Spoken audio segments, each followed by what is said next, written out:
President, it's a great honor and privilege to meet you here in Kampala today.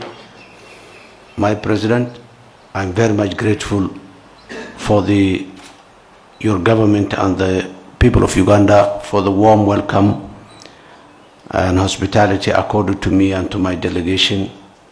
Your Excellency, and Uganda have long history with Somalia. That history guides us, our mutual relationship.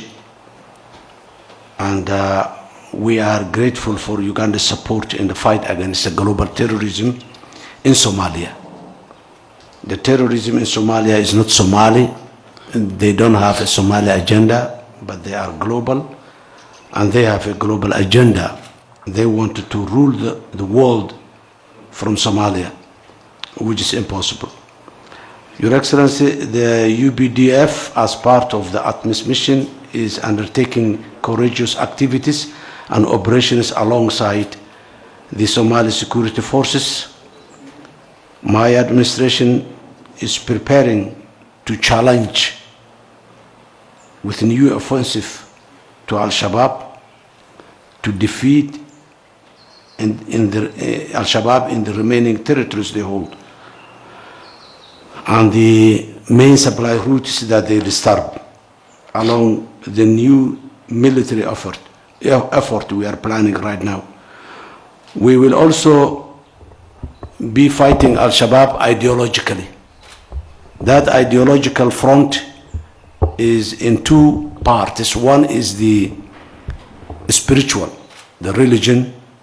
We need to convince our people that their school of thought about the Islamic religion is not the right one, and we have so many proofs to prove that. The other component of that front is the issue of patriotism, as rightly said. Somalia belongs to Somalis, and it is them who is responsible and who is in charge of it. We are also fighting Al-Shabaab in a third front, which is the financial or economic one. This time, Your Excellency, there will be a comprehensive approach to annihilate Al-Shabaab on our part in Somalia. In this regard, there is much for us to learn from Uganda, as you have annihilated an ideology-based terrorist group in your country. That experience is very, very useful to Somalia. As you can understand, Your Excellency, ATMIS mission gives us a very tight schedule and deadlines to deliver all Somali security's objectives. It's fundamental that we coordinate our joint political effort in engaging and galvanizing support from our people and our international partners to continue the effort to annihilate Al-Shabaab and deliver lasting peace and security for the people of Somalia, the region, and the world at large. Your Excellency, climate-related shocks strike Somalia every year. We are now experiencing worse drought in decades, and prospect of yet another severe climate disaster appears more likelihood in the coming. As a result, we need that ATMIS not only support the security wise only, but also logistically support in rendering aid to the hard to reach drought-stricken areas where possible.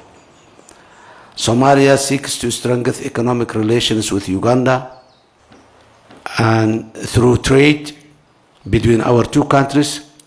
Like you, I'm championing of creating opportunities at home through investment in production, which also creates jobs for the youth. In this regard, I hope your government can support Somalia's long overdue aspiration to join the East African community to foster and broaden business and investment opportunities. The Somali people are very entrepreneurial, and many have invested in this beautiful, rich country of Uganda. We would like you to continue welcoming them, and we look forward to welcoming Ugandan investors in Somalia as well. Those who seek opportunities in many of our competitive industries, including agriculture, fisheries, service sector, and many more. With the largest coastline in mainland Africa, Somalia has the potential to cover the fish demands of Uganda at a reasonable rate. Your Excellency, Mr. President, I am convinced that there are no limitations to what we can accomplish together through partnership and cooperation. Somalia-Uganda Partnership Summit presents an opportunity for us to reflect on our partnership while also using lessons learned to build on our future aspirations, particularly from your experience here in Uganda. Your Excellency, we thank Ugandan government, which you so ably lead to providing educational opportunity to thousands of Somali students across your country. I hope we can build on this educational partnership so that we can develop our two sides human capital. In conclusion, Uganda is truly a valuable ally, supporter, and a friend and a brother to Somalia. Your personal leadership and commitment alongside your government's efforts in Somalia in the last decade have supported us to go forward to a better future.